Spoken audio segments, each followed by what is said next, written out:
जाति जनगणना हम करा के दिखाएंगे। खत्म। आपको जितनी गाली देनी है आप दीजिए, हम खुशी से लेंगे। जाति जनगणना से देश में एकता और अखंडता को खतरा है। आरएसएस ने जाति जनगणना पर ये बयान दिया है। दरअसल काफी दिनों से प्रमुख विपक्षी पार्टी और इंडिया अलायंस केंद्र सरकार से जातीय जनगणना की मांग कर रही है। हालांकि केंद्र सरकार इस पर खुलकर अभी तक कुछ नहीं कह रही है और विपक्ष लगातार सरकार को इस पर घेर रहे हैं।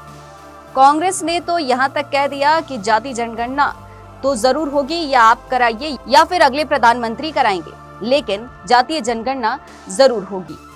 अब आरएसएस ने इस पर बड़ा बयान दिया है। आरएसएस का कहना है कि इससे देश की अखंडता और एकता को खतरा है। संगठन ने समाज की एकता और अखंडता को बनाए रखने के लिए जातीय जनगणना को लेकर अपनी चिंता जाहिर की है, जबकि महिला सुरक्षा के लिए कदम उठाने की बात कही है। आरएसएस ने इसे एक संवेदनशील मुद्दा बताते हुए कहा कि जातीय जनगणना से समाज की एकता और अखंडता को खतरा हो सकता है। पंच परिवर्तन के तहत इस पर चर्चा की गई है और संगठन ने निर्णय लिया है कि मास लेवल पर समरसता को बढ़ावा देने के लिए कार्य किया जाएगा। I think as RSS we have already commented on this issue. See,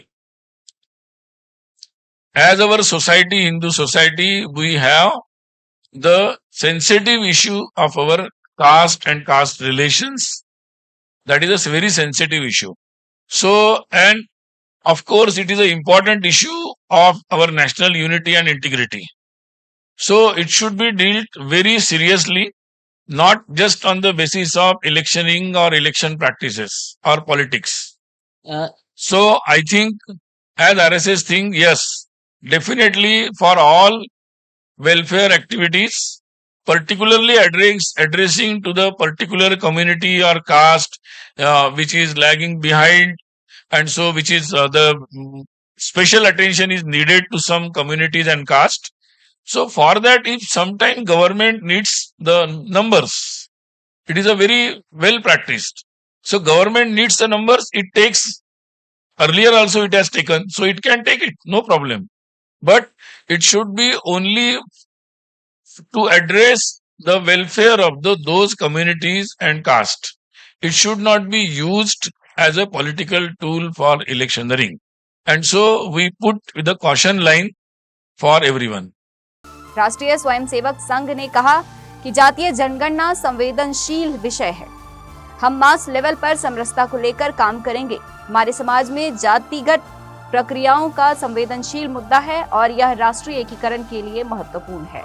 लेकिन जातिगत जनगणना का इस्तेमाल चुनाव प्रचार और चुनावी उद्देश्यों के लिए नहीं किया जाना चाहिए। कल्याणकारी उद्देश्यों के लिए और विशेष रूप से दलित समुदाय की संख्या जानने के लिए सरकार उनकी संख्याओं की गणना कर सकती है। वहीं आरएसएस के इस बयान पर कांग्रेस ने ट्वीट किया और कहा कि आरएसएस के बयान से ये साफ जाहिर हो रहा है कि बीजेपी और आरएसएस जातिगत जनगणना नहीं कराना चाहते हैं। आरएसएस का कहना है कि जातिगत जनगणना समाज के लिए सही नहीं है। वे दलितों, पिछड़ों और आदिवासियों को उनका हक नहीं देना चाहते हैं। लेकिन लिख कर ले लीजिए, जातिगत जनगणना जरूर होगी और कांग्रेस ये करा कर रहेगी। लेकिन सवाल ये खड़ा होता है कि आखिर बीजेपी इस पर मौन क्यों है। माना जा रहा है कि अगर बीजेपी जातिगत जनगणना की मांग मान लेती है तो इससे हिंदू वोट बट सकते हैं। इससे ओबीसी में तो इसकी पकड़ मजबूत हो सकती है, लेकिन अगड़ी जाति के लोग नाराज हो जाएंगे, जिससे वोट बटने का डर है। वहीं कांग्रेस का कहना है कि अगर जातीय जनगणना होती है तो इससे जो आंकड़े सामने आएंगे, उस आधार पर सरकार की कल्याणकारी योजनाओं का फायदा उन तक पहुंचाया जा सकेगा जिन्हें इसकी सबसे ज्यादा जरूरत होगी। और ऐसी ही तमाम खबरों के लिए बने रहिएगा स्ट्रीट बस के साथ। मैं आरुषि राय, नमस्कार।